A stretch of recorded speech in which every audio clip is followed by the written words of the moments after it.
An LLC operating agreement is essential because it outlines the rules and structure of how you should be operating your LLC. That is why in this video, I am going to explain to you the basic elements you need to have in your LLC operating agreement, why is it so important, and how you can get it done.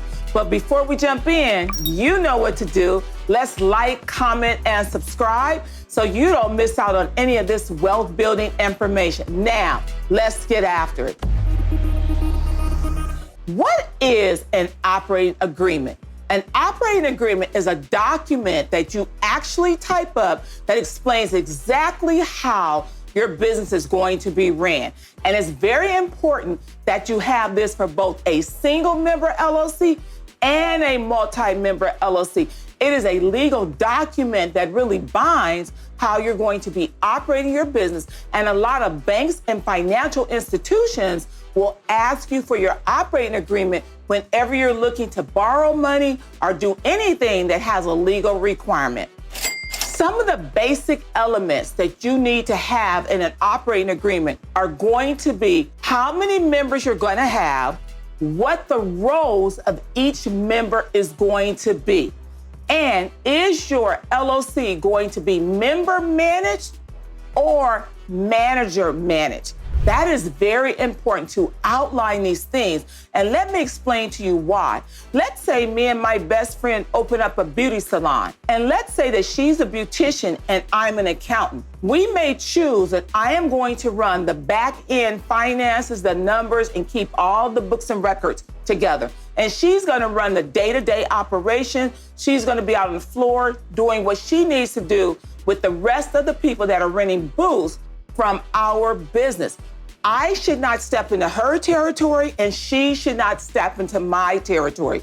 When you outline how things are gonna go from the very beginning, you eliminate arguments. Think of an operating agreement almost like a prenup. You already know how much you're gonna get when we get divorced, so I suggest you stay in this relationship. That's just one way to consider it. But at the end of the day, that operating agreement is very important because you want to make sure that anytime someone is going to join your LLC or leave your LLC, you have it all outlined on how it's going to go, and you will eliminate a lot of problems in the very beginning. Operating agreements also should explain how you're going to distribute profits. This is the one thing that gets business owners that are running like a partnership into trouble. Allow me to give you an example. Let's say our first month in business, we make $10,000 worth of profit. After we brought in all of our income and paid all of our bills, we now have $10,000. But let's say my partner wants to take $5,000 out. Should we take $5,000 out of the business? Maybe we shouldn't, because maybe we need to keep money in the business to continue to grow the business. That is why an operating agreement is so important, because it should explain how you're going to distribute profits. As an example, maybe you're going to always keep 50% of the profit in the business, and each of you will take your 50% out of the business. Maybe for the first 6 months, you're going to leave all the profit in the business and reinvest it back into the business. Making sure that you outline how this is going to go in the very beginning will alleviate having resentment and alleviate you from breaking up a great business opportunity. Decision-making process is also equally important. Who is going to make the decisions about what? When you go into partnership with someone, typically you're going into partnership with that person because you respect something about them. Maybe you respect the fact that they know how to operate a business. Maybe they respect you because you understand numbers and how to operate finances. Either way, you want to give the decision-making to the person who is good at making those types of decisions.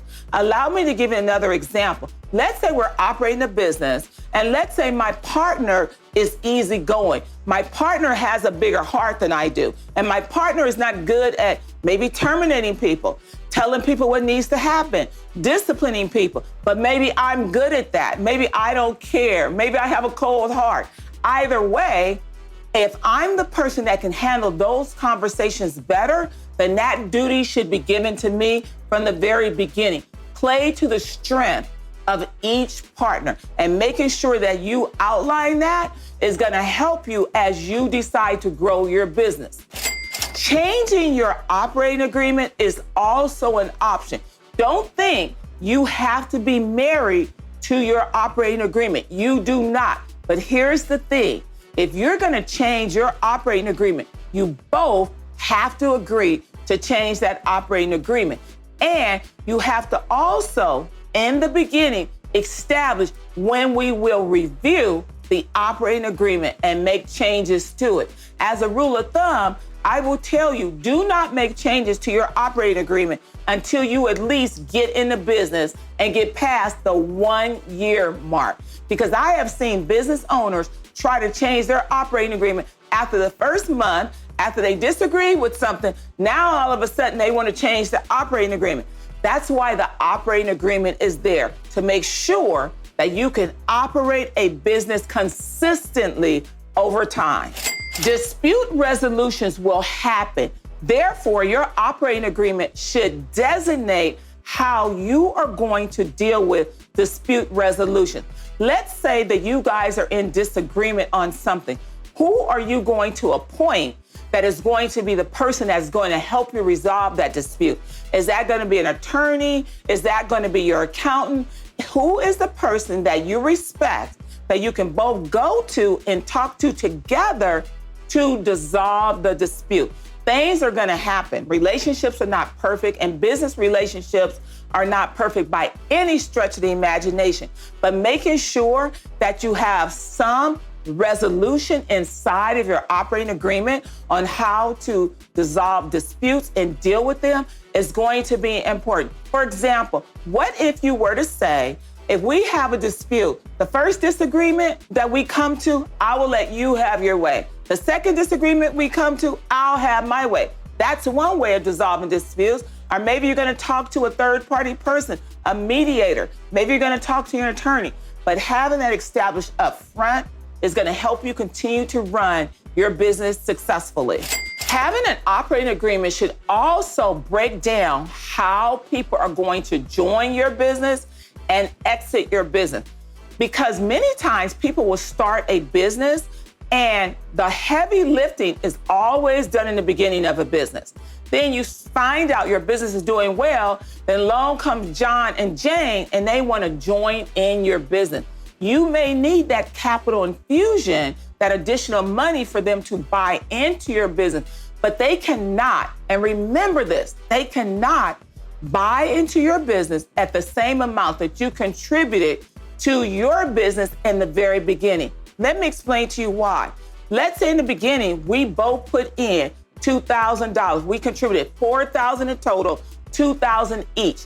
Now we've ran our business for a year. We have argued, we have fought, we have robbed Peter to pay Paul.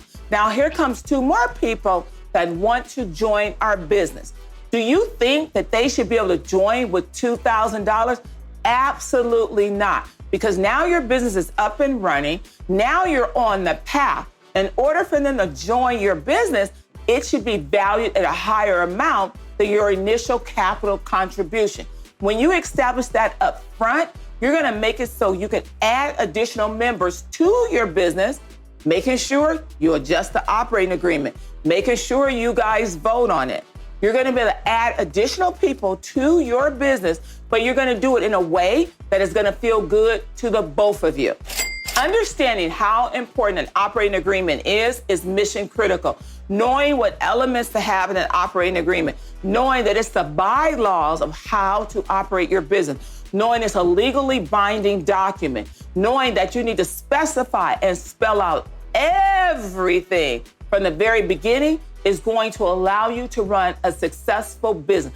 And let me give you a tip. If you're going into business with somebody that says, oh, we don't need an operating agreement, we don't need to specify that, we always get along with each other, run away from that person as fast as you can. Because I can tell you, as long as I've been in business, I have seen best friends break up over operating a business right when they were becoming successful. You do not want to be in that boat. Therefore, you want to make sure you have the appropriate operating agreement with the appropriate elements. You also want to make sure you like, comment, and subscribe, because you can afford to miss out on any of this wealth building information. Now, go get after it.